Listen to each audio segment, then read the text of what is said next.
ఒంగోలులో ఇప్పుడు ఒక రకమైన ఎన్నికల వాతావరణం కనిపిస్తుంది. రీపోలింగ్, రీకౌంటింగ్ ఈ రెండు మాటలు ఒంగోలు పొలిటికల్ సర్కిల్స్ లో మారుమోగుతున్నాయి. ఒంగోలు వైసీపీ అభ్యర్థి బాలినేని శ్రీనివాసరెడ్డి ఎన్నికల సంఘానికి ఫిర్యాదు చేయడంతో అక్కడి ఎన్నికల ఫలితాలు ఏ మలుపు తీసుకుంటాయోనన్న చర్చ జరుగుతుంది. ఎన్నికల కమిషన్ ఏం చేయబోతుందనే ఉత్కంఠ సాగుతుంది.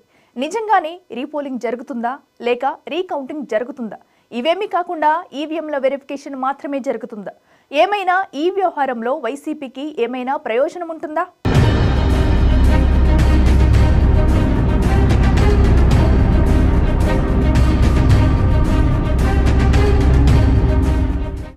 ఒంగోలులో వారం రోజులుగా వినిపిస్తున్న మాట repolling, recounting, mock polling.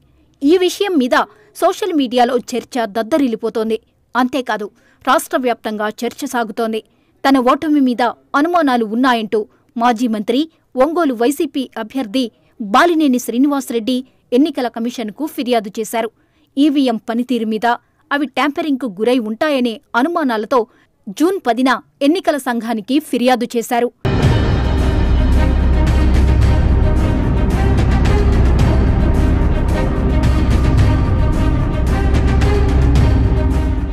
Ongole నియోజకవర్గ చరిత్రలో ఎప్పుడూ రానంత మెజారిటీ టీడీపీ అభ్యర్థిగా పోటీ చేసిన దామచర్ల జనార్దన్కు వచ్చింది.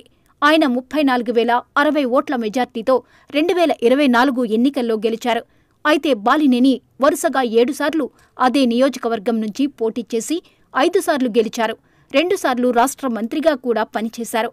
ఎన్నికలకు కొద్ది రోజుల ముందే అప్పటి సీఎం జగన్ను ఒప్పించి 230 కోట్లతో ఒంగోలులో 20,840 మంది పేదలకు ఇంటి స్థలాలను రిజిస్టర్ చేయించారు.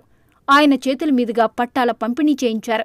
దీంతో పాటు పోల్ మేనేజ్మెంట్ కూడా బాగానే చేశామని చెప్పుకున్నారు. ఇన్ని చేసినా తాను ఓడిపోవడానికి కారణం ఏంటనే విషయంలో బాలినేని దీర్ఘాలోచనలో పడ్డారు.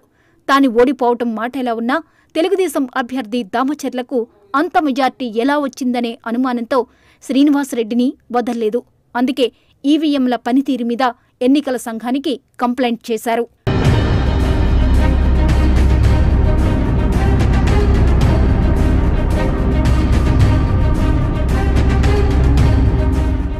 జూన్ 4న ఎన్నికల ఫలితాలు వస్తే జూన్ 10న బాలినేని శ్రీనివాసరెడ్డి ఈసీకి ఫిర్యాదు చేశారు.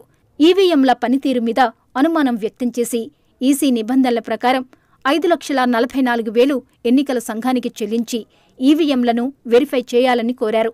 పోలింగ్ జరిగిన ఈవీఎంలలో 5% ఈవీఎంలను వెరిఫై చేయించి అభ్యర్థి అనుమానం నివృత్తి చేసే వెసులుబాటు ఉంది. దీన్నే బాలినేని వినియోగించుకుంటున్నారు. నియోజకవర్గంలో మొత్తం 251 పోలింగ్ బూతులున్నాయి.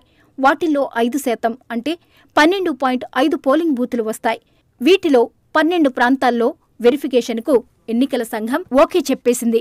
12 పోలింగ్ బూత్లలో 1,400 మంది ఓటర్లు మించి ఉండకూడదనే విషయంలో సుప్రీంకోర్టు ఆర్డర్ ఉంది. దీంతో ఒంగోలు నియోజకవర్గంలోని కొన్ని పోలింగ్ బూత్లను బాలినేని వెరిఫికేషన్ కోసం కోరుకున్నట్లు సమాచారం. 12 పోలింగ్ బూత్లలోనూ వైసీపీకి మెజారిటీ వచ్చేవి ఉన్నాయని, అక్కడ కూడా తనకు ఓట్లు తక్కువ వచ్చాయనే అనుమానంతో వెరిఫికేషన్ కోరుకున్నారు బాలినేని. వెరిఫికేషన్ ప్రక్రియ ఈ నెల 19 నుంచి 24వ తేదీ వరకు జరుగుతుంది. ఇందులో ఈవీఎం తయారీ సంస్థ బెల్ కంపెనీ ఇంజనీర్లు కూడా పాల్గొంటారు. ఈసీ నిబంధన ప్రకారమే వెరిఫికేషన్ జరుగుతుంది. దీనికోసం తీసుకోవాల్సిన జాగ్రత్తల మీద ప్రకాశం జిల్లా కలెక్టర్ తమీం అన్సారియా ఇప్పటికే శిక్షణ కూడా తీసుకున్నారు. ఫిర్యాదుదారుడైన బాలినేని శ్రీనివాసరెడ్డికి కూడా సమాచారం అందించారు. వెరిఫికేషన్లో బాలినేని కానీ ఆయన ప్రతినిధి కానీ పాల్గొనే అవకాశం ఉంటుంది. సోషల్ మీడియాలో ప్రచారం జరుగుతున్నట్లుగా రీపోలింగ్, రీకౌంటింగ్, మాక్ పోలింగ్ వంటివి ఏమీ జరగవని కలెక్టర్ క్లారిటీ ఇచ్చారు.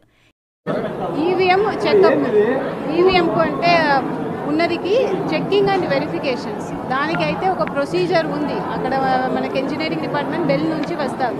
వారు వచ్చి డమ్మీ బ్యాలెట్ పేపర్ని వచ్చి ప్రాసెస్ చూపిస్తారు, అంటే ఎలా అక్కడ జరిగింది అని. దానికి ఒక ఎంటైర్ ప్రొసీజర్ ఉంది. ఓకే, అవి అన్నీ కూడా డీటెయిల్గా మనం ప్రశ్నించవచ్చు. దీంట్లో ఇప్పుడు దాని గురించి చెప్పడానికి రీకౌంటింగ్ కాదు, దట్ ఈస్ నాట్ రీకౌంటింగ్, అది చెక్కింగ్ అండ్ వెరిఫికేషన్స్. దాంట్లో చెక్కింగ్ అండ్ వెరిఫికేషన్కే ఒక 12, ఇది 5% of the total polling units ఇక్కడ ఒంగోలు అసెంబ్లీ కాన్స్టిట్యున్సీలో ఉన్నదికి.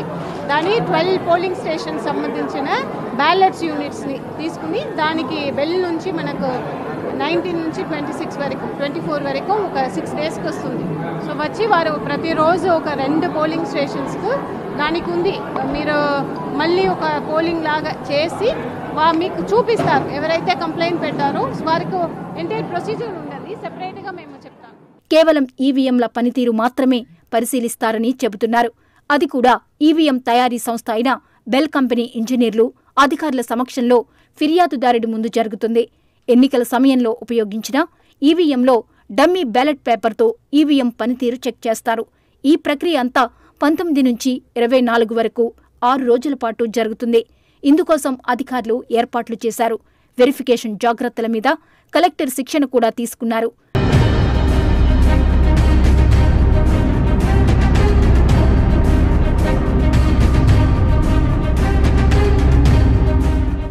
దేశవ్యాప్తంగా ఈవీఎంల పనితీరుపై రాజకీయ పార్టీల్లో అనుమానాలు వస్తున్న సమయంలో ఒంగోలులో వెరిఫికేషన్ అంశం ప్రాధాన్యం సంతరించుకుంది. నిజంగా ఈవీఎంల పనితీరులో ఏదైనా లోపం గుర్తిస్తే మాత్రం ఏపీలో కొలువుదీర్న కూటమి ప్రభుత్వం ఈ 4.5 సంవత్సరాల పాటు ఈవీఎం ట్యాంపరింగ్పై వైసీపీ చేసే ఆరోపణలను ఎదుర్కోక తప్పదనే వాదన వినిపిస్తోంది. కోర్టు కేసులన్నీ మొదటికి వస్తాయి. తన ఓటమి మీద అనుమానాలు నివృత్తి చేసుకోవడానికి బాలినేనికి ఈవీఎంల వెరిఫికేషన్ ఒక అవకాశంగా కూడా నిలువబోతోంది. ఈ విషయంలో తమకు ఎలాంటి అభ్యంతరం కానీ భయం కానీ లేదని చెబుతున్నారు ఒంగోలు ఎమ్మెల్యే దామచర్ల జనార్దన్.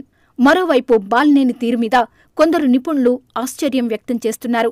అందరి ముందు ఈవీఎంలను పరిశీలించేటప్పుడు తప్పు జరగకుండా నిపుణులు తగిన చర్యలు తీసుకుంటారనే చిన్న సూత్రాన్ని శ్రీనివాసరెడ్డి ఎలా మర్చిపోయారని ప్రశ్నిస్తున్నారు.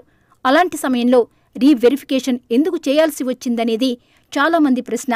మరోవైపు రీవెరిఫికేషన్ వల్ల తమకు ఎలాంటి ఇబ్బంది లేదని కూటమి ప్రభుత్వం చెబుతోంది.